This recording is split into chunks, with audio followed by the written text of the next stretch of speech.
Number one. Are you ready? Are you ready?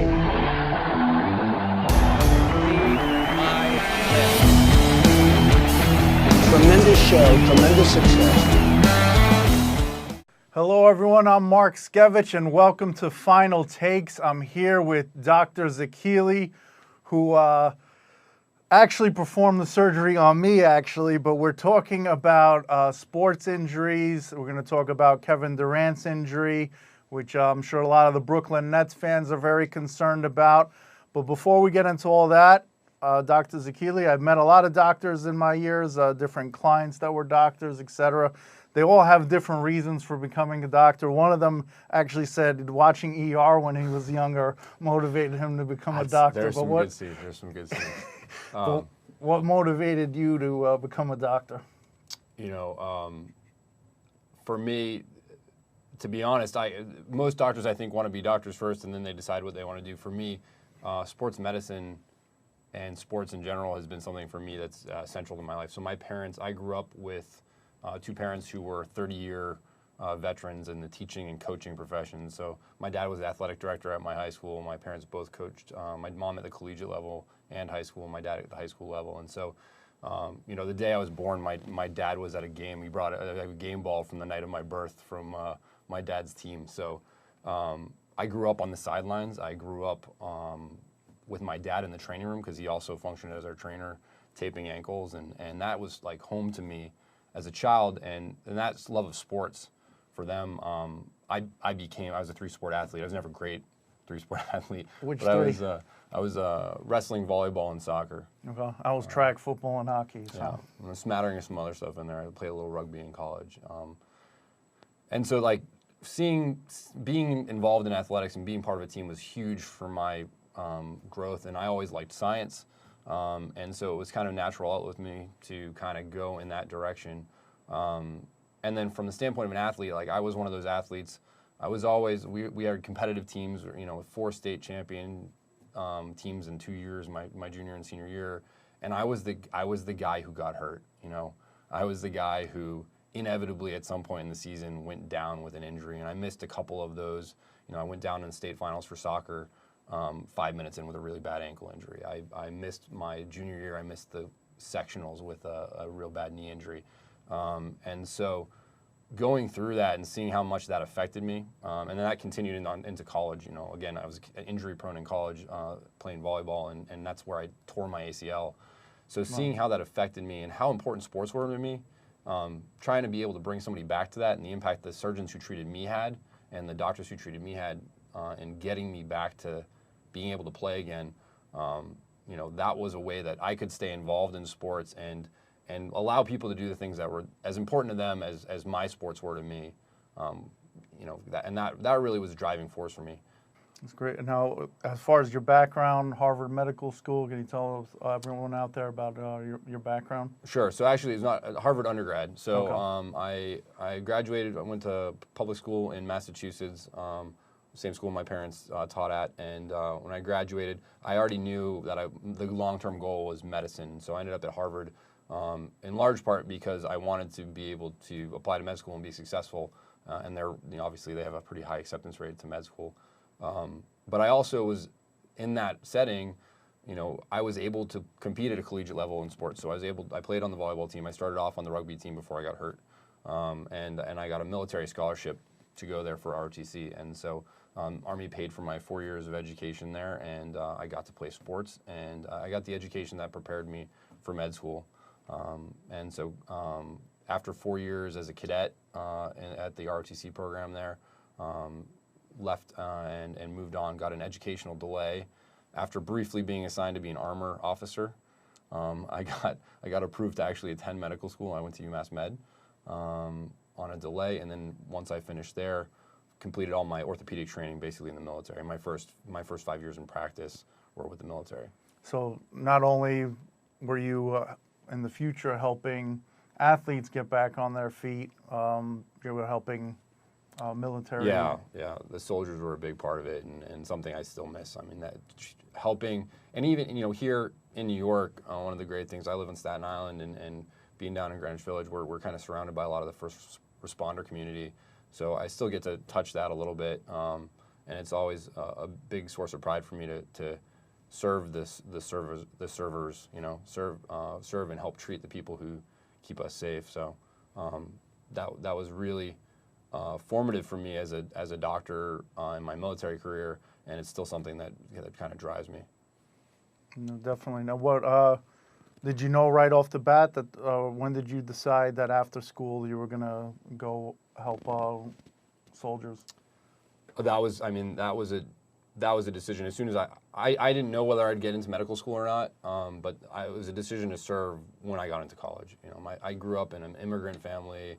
All my grandparents were born in Italy and immigrated here, something that I felt very fortunate to be as blessed as we are here in the United States, and was thankful for that. And my grandparents, my grandfathers both served in the military. My great uncle was a POW in Germany, and so that kind of that history of service was something that was part of the family, and so it was a good way for me to both serve the country and also be able to, coming from a public school teacher background, my parents had 2 other boys. I also needed to find a way to pay for college, so it was a good mix for me. I got to go to the school I wanted to go to, get the education I wanted, and also have the opportunity to serve. So I knew before I ever got into med school that I was military. I signed my contract in 1999, shortly before the attacks. So, and then from there, it all just kind of fell together. And I feel lucky to have been able to serve during that time frame, because it's a time where our soldiers needed those support services more than anything. It's a time that totally revolutionized medicine in the military and even in the civilian world in some ways, and to be able to be part of that and take care of those guys who, unfortunately were in a state of conflict, but those guys needed us more than any other time, and being able to be part of that was really meaningful. Definitely, we appreciate you helping out in that sense. Now, you've seen a lot of injuries in your career, obviously. What would you say, from an athlete's perspective, that's the toughest injury to come back from? Sure. Well, I think we have a couple examples recently. Teddy Bridgewater, a knee dislocation for most athletes. I mean, that's not just a season or career-threatening injury. That's a limb-threatening injury. So that's got to be number one. With the bigger knee dislocation sorts of injuries, we see artery and vein injuries or nerve injuries in anywhere from 25 to 40% of patients in the more serious injuries. And that's a steep cost. And oftentimes we can get the ligaments fixed, but it's the other stuff, getting the nerves reconnected and working right, and the muscles responding, and the motion back, and to function at that high level where you're doing rapid response. I mean, those can be bad injuries to come back from, just to live your day-to-day life sometimes. Mm-hmm. So to come back from that and play sports, especially at the collegiate or professional level, that's something special. So what would you say the percentage chance of that actually happening? Oh, that's a good question, and it's a very patient-specific answer. It depends on some really close variables. So I have a young man right now that we just recently did surgery on, and he was 2 weeks away from his MLS tryout, and suffered a knee dislocation. So wow. You get into the trenches early, and you talk to the patient early on, and let them know, these are the odds, and so much of it depends on the support system. So the surgery is a very, very small part of what goes into that. The therapist, the family, the support system they have socially at home, nutrition, you name it, and the understanding of the coach and the team, the timeline, all that plays a role. When we have if you suffer an injury like that later in your career, towards the peak or the decline, that's probably a career-ending injury. If it happens early on, before you're recognized and see the opportunities that maybe you would have had, if it happens late in high school, early in college, sometimes that can derail the scouting process. So it really you need to come into it with the right mindset and understand from day one the sorts of effort you're going to have to put in, But we see guys like Teddy, and he's been performing fairly well. Obviously, if you're in the NFL at any level, regardless of where you rank with QBR, if you're in that level, you're performing above 99.99% of the population. So it's achievable, but it's about the time you put in. And obviously, a sports injury takes a mental toll on you too, losing the ability to walk, and Huge. that's something that people have to deal with as well. So, what advice do you give to your patients who are suffering from something that's devastating and could be life changing? Absolutely, yeah. I think having the right attitude right off the bat and understanding, you can have a terrible injury like that. You don't give up, right? If the goal is to get back to the sport, you understand what the odds are. You maybe understand some of the statistics and the percentages, but odds and statistics matter for large numbers of people. Yeah. If there's some people that have a different mindset and just don't do the physical therapy, don't care about their diet, and then they're not going to heal. Right, and you understand that 10%. Okay, 10% means 10 out of 100, but who chooses who those 10% are? And I play a small role in that, but the patients play a very large role in that. You as a patient, you determine a large part of where you fall on that line. Are you one of the 10 or one of the 90? That's in large part your decision and your effort.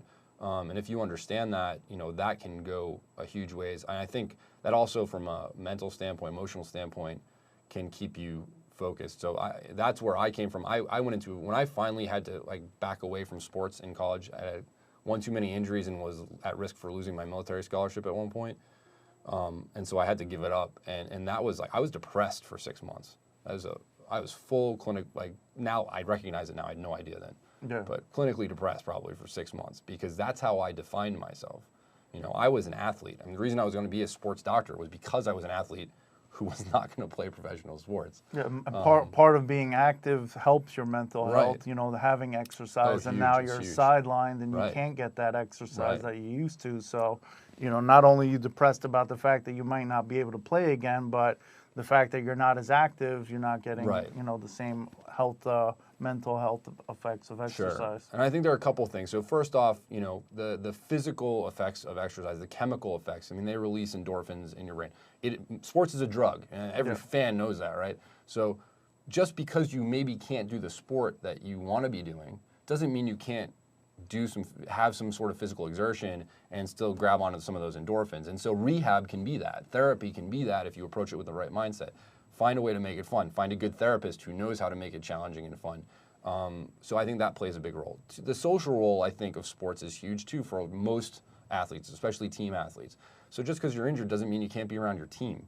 I think the people who segregate themselves and remove themselves, that's not helpful from the social standpoint. Some people are built that way, and that's how they function. But most athletes are gregarious people, and so finding a way to still be involved. The high school kid who stays on the sidelines with his football team all season long, carrying a clipboard and learning from coach, that goes a long way to the mental recovery aspect. And it keeps you engaged with the team so that it's not over, right? Just because you're on the sidelines, the season's not over. The season's still going on for everybody else, and you can be part of that. And then the last thing is some people do need that extra little bit of support where it's not just being involved. It's not just doing your therapy. Some people need the extra coaching. And so, sports psychology, there is a reason the Red Sox and I'm a New England fan, full disclosure, right? Yeah, I figured as much based on the schools you went to. So I tamped down that accent, but that's where I live in my heart. So. All right, the show's over, ladies and gentlemen. Canceled. I'm done. There's a reason that those guys employ basically sports psychologists, mental health specialists all the time. They're there for a reason. If we look at I think a great example of that is if we look at ACL injuries. Everybody knows what an ACL injury is mostly, right? It's a ligament in your knee, blow it out, your two bones don't move the way they're supposed to. So if we look at what's the success rate of surgery, if I look at how successful I'm at making your ligament work right again, it's 90-95%. Our rate of success is very high. We're good at that surgery. But if we look really closely, and it depends on how close you're willing to look, but if you look really closely at your outcomes, which we've done better over the last decade, some studies show that the real return to sports rate at the same level is as low as 65%. So what accounts for that what accounts for that 25% differential, 30% differential? If my ligament feels good when I examine it, but you can't play, what is that? And that's that confidence. It's that drive, that sense of, belonging that you need to get back. And so if you need help getting there, there's not a problem with that. If 30% of ACL tears have that problem, then 30% of all injuries potentially have that problem. And so you can get ahead of it and get that support if you need it. And so I think that's something that's oftentimes overlooked. But every major injury, it's not just an injury of your knee in your case, but some of that injury is up here. Yeah. Well, I mean, in my particular case, fractured tibial plateau with displacement, which once I found out the diagnosis, obviously WebMD and all that stuff, figuring out what the deal is, and I realized that surgery was pretty much inevitable. But at the same time, the initial reaction is a depressing thought. But at the same time, you told me I might not be able to play sports again. And at the same time, that's like, okay, I've lost 40 pounds since my injury. And, I made sure, I got to go a strict Tom Brady type of diet or something and get this, get this healing as fast as possible. Make sure I'm doing the physical therapy at home every day. And, I still don't feel comfortable running, and I don't know whether I ever will, but just because I can't run doesn't mean I can't walk. And I walk every day at least 3 miles now, and that helps with the, getting some type of exercise like we alluded to before with the endorphins, and I still hit the boxing bag and do what I can as far as, exercise to, it was almost in a sense a blessing in disguise because I'm way more self-conscious about my health than I was prior to the injury. So. Right. And I mean, that's, your injury falls in that, we talked about knee dislocations, but your injury falls into that category. I mean, that's one of those potentially life-altering sorts of injuries. And, you kind of embody the typical athlete, and sometimes the danger. We can talk about some of the other stuff that falls into this category later, but you're one of those guys who, initially got the, okay, I think you're going to be all right? And the power of the mind, how long did you walk on that for? 4 days. I mean, that's incredible. Well, the FDNY trainer went and said everything was fine, and I should have went to the hospital that day. I mean, I'm hearing pops in my knee and stuff, and that's when I'm like, all right, well, I think something's definitely wrong here. I'm not getting any better. I got to go to the hospital. I can't blame him. You exude confidence, and so I probably would have convinced me you were all right the way you walked in the clinic without anything on. But that's the power of the mind, and that can go two directions, right? If you get down into the injury, you look on WebMD and forget, I have a broken bone, I probably have cancer too, right? If you're reading too much. So, you can get down and you read statistics. If you get the wrong way and that's where your mind goes, you're going to drive yourself that direction. There's only a 10% chance or 20% chance, then you're factoring in that you're automatically in that 80 or 90, when meanwhile you could be in that 10. You could, make all the steps I'm going to be in that 10. Yeah, you're well on your way. I think we talked. Your first post-op visit was very clear, and that's not a testament to me. That's a testament to your approach, right? And we talked a little bit return to sports and what the numbers are, and people who have resources. If you're Kobe Bryant and you got trainers and doctors in Germany and a nutritionist that comes to your house and masseuse and everything else, you have all you're going to be at an advantage. Well, what do? You educate yourself, become your nutritionist, understand your therapy, participate extra so you make it that much better. Find the right guy, participate actively. Don't just show up and occasionally do it. And so you can bring those resources to yourself if you bring the right mindset, which, and that's what sports is about, right? So the resilience and building that attitude and resilience is in the real athlete. That's what's built in, and that's the part that our statistics, I can tell you any numbers. I can't measure that. We find that out. Mm-hmm. Now, crutches are good exercise too. I don't recommend the injury diet though. I mean, people say, "Wow, you lost so much weight. Maybe I should break my leg too." If you do, we have a great program, but no, yeah, I generally avoid that. Especially the tibial plateau fracture. If you're going to get hurt, sprain your ankle. Call Tanya Harding if you Yeah. want to go on Yeah, the injury yeah, side. yeah. She'll take care of that for Yeah. you. But you mentioned Kobe Bryant before. He actually had a similar injury, but his didn't have a displacement. I was reading an article about him and how and he wants to know every little detail about it, like, with doctors, like why do this, why do that, what's the reason for that. He's not just like, okay, this is what I need to do and that's it. He wants to know every little detail about everything before proceeding with the way he went. Right. And he didn't need surgery because there was no displacement. But right. And I think that's the way he approached the game too, right? So he's that analytic guy, and some of that too. That's the challenges we face with different patients, right? And you're kind of one of those guys, like you've been engaged. Some guys, I sometimes see a patient in training room at the college, and you can tell, or you even speak to them a couple minutes. They don't want it, like, I don't want to know. Just tell me what we're doing and like when we're going to do it. I don't want to hear these things. And so that you're the one that went to school for this, not me. Right. I don't want to know the details. Right. Yeah. And that can be a blessing and curse, right? That falls in the category like a guy who he doesn't want to know how bad it can be. Fine, but it also means that sometimes it takes a little bit more education, or the support system has to be a little stronger with a patient like that. So whether you're a self-motivated or involved patient, or kind of a more passive recipient, there are pathways for both of those, but they each carry their own potential pitfalls. So he, if we're talking about Kobe Bryant specifically, it's a similar terminology, right? And that reflects how fairly similar areas of damage can have vastly different problems. So he had a stress fracture essentially, and is the tibial plateau, and that's a very small version of what you had. So you had major structural damage, the bone not in the right spot. His is more of a support structure. So where your whole building had fallen down, some of his internal joists and stuff had gone loose. And so how do you treat that? And your injury is a traumatic injury where we're trying to give the biology a chance to heal. His injury is an injury where biology is failing on its own. And that's kind of where that overuse sort of injury comes into play. And that, that's the second. So the patient is one of those variables that we don't know going into entering the scenario. One of the other ones we don't always understand fully is biology, and that's something that we've made huge leaps and bounds with over the last 5 years even. But we're decades away from having the Star Trek where we can scan you and understand which button to push. Well, maybe we'll get there one day, but we'll see what happens. Now, for the topic that a lot of the Brooklyn Nets fans want to know is, the situation with Kevin Durant. Now, the Achilles tear.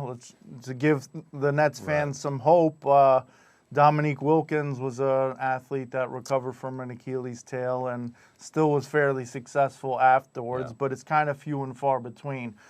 Kobe Bryant had it as well, I believe, later in his career, but you can't really compare that because that was, on the latter part of his career. So, but why is it such a difficult injury to come back from? Well, there are a few things that come into play, and I'll part of this disclaimer is I've not participated in his care, and I've not spoken personally to doctors. I don't know the details. I haven't seen his scans. So let me make some phone calls and make that happen. This is based on the common knowledge stuff and the stuff that's around the orthopedic community.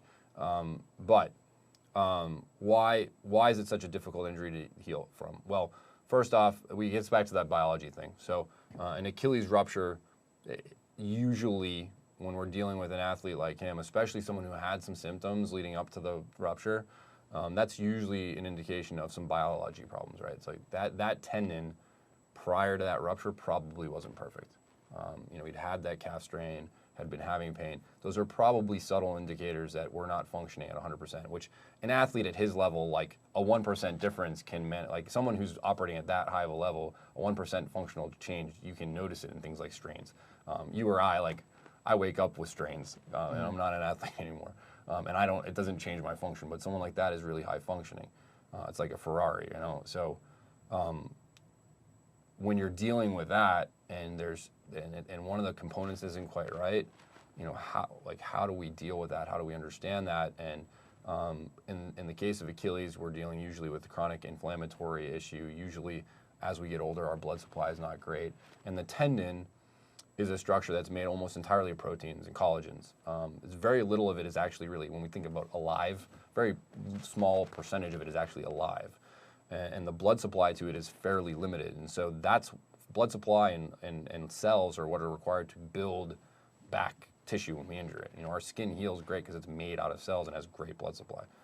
The tendons don't do that. That's why we get rotator cuff injuries and patella tendon injuries, and the Achilles falls into that category. So that's one of the issues. The other issue is just mechanics. And he's not a small individual. If we look at mechanics, that is a lever. When he's up on his toes, that Achilles and where it's pulling on his heel bone, that is counteracting the entire weight of his body that's pushing down on that heel. That is a lot of force, and it's a lot more force in a big guy. And then as you increase your height, the distances increase, and so that's a multiplication factor for the stresses that tendon is going under. So the bigger you are, the taller you are, the higher stresses that tendon is going to experience. So and that creates some challenges. And then functioning with the demand that he does with the high impact activity, high velocity change in directions, these are things that tendon is even under bigger stresses for. So that's the baseline. So we can get it back together, but ultimately that biology is going to have to build itself back up in order to accommodate those loads that in a guy like Kevin Durant compared to a guy like me, those loads are exponentially higher. So that's the challenge there is the biology, and how do we fix that? And the answer is we don't know that yet in a lot of ways. We can optimize nutrition, and we can, in the case of tendons, we know that early motion and or early exercise, early weight bearing actually can improve the strength of the tendon as it heals within the confines of controlled environment. But we don't have a magical injection that can reverse that process that had it being degenerative to begin with, right? So and we're kind of at the cusp of understanding some of that stuff, but we're not there just yet. So that's the big problem, because that's a problem that we don't understand fully, and we can't just fix, because we can put the torn ends together, but the body has to do the rest.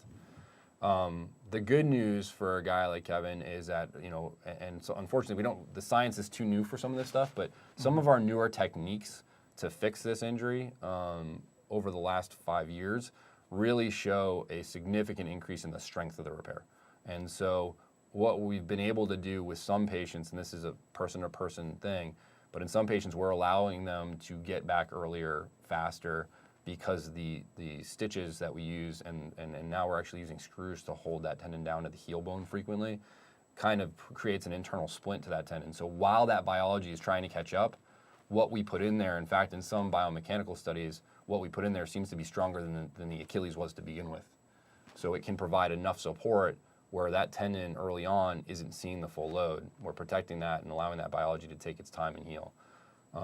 So I think that's the promising thing for him. The downside is we don't have a large number of NBA guys of his size to look at and say, what's the return rate? How many of them get back to full level? Most of our research on this, in order to get, one of the bigger studies on this, we looked at 60 people from starting out in the late 80s, early 90s until 2014, and we got 60 players. Well, first off, we're not repairing them the same ways anymore. Mm-hmm. Second off, even back in the Dominique Wilkins days, a lot's changed since then. Right, a lot of change, and the game's different too, right? Yeah. He's not the same player. How do we compare him to a guy that was playing back? It's not the same game even. So some of those questions just we can't answer, and the numbers are very small. So the game's a little easier now. The game's a little bit easier, right? So we don't know how some of those numbers translate. I would say I think from a surgical standpoint, our newer techniques are better. He's also bigger, and it's going to be something where they're going to evaluate him as he progresses. But I would say that over the last 5 to 10 years, we have been more aggressive about getting Achilles ruptures back to activity faster with this newer technique, or newer techniques, because there's more than one. I think that's promising. What we do know from the old stuff is the first year back, expect him to probably be not quite the player he was, at least if some of the old data holds true. That first year, we're looking at decreased efficiency, and probably 75% games if this historical data holds true. But some of the newer studies are showing like that second year, if you're still playing 2 years out from the surgery, we're getting back, whereas the statistical difference from where you were before the injury and where you are now is actually not significant. So, Yeah, but even if you weren't injured and you didn't play basketball for a year, obviously it's going to Correct. take a toll Correct. on you. So Correct. it's not just the injury, Right. it's the fact that you haven't been Right. shooting around or doing Right. anything, and it's just a matter of getting back Right. into it. Right. Even And Michael Jordan wasn't himself when he first came back, but Yeah. you know, obviously he came, you know, no injury involved, but you know, he still you know, got back to it relatively quickly. He also shot around and stuff aside from baseball, but you know. Right. Well, and you know, that's no one knows really what's going on there, right? So we don't know what Kevin's doing, but I'm sure his trainers have him on track with getting some of that early activity, and they're the ones who are going to know. We're not, you know, we'll find out when we find out. But I would say that if we're looking at the old historical stuff, the newer stuff is more promising, and so I'd hold out optimism if I was a Nets fan, not just for that reason, right? So it's a good time to be a Nets fan. So you'd be relatively optimistic, but it's going to be a year or two.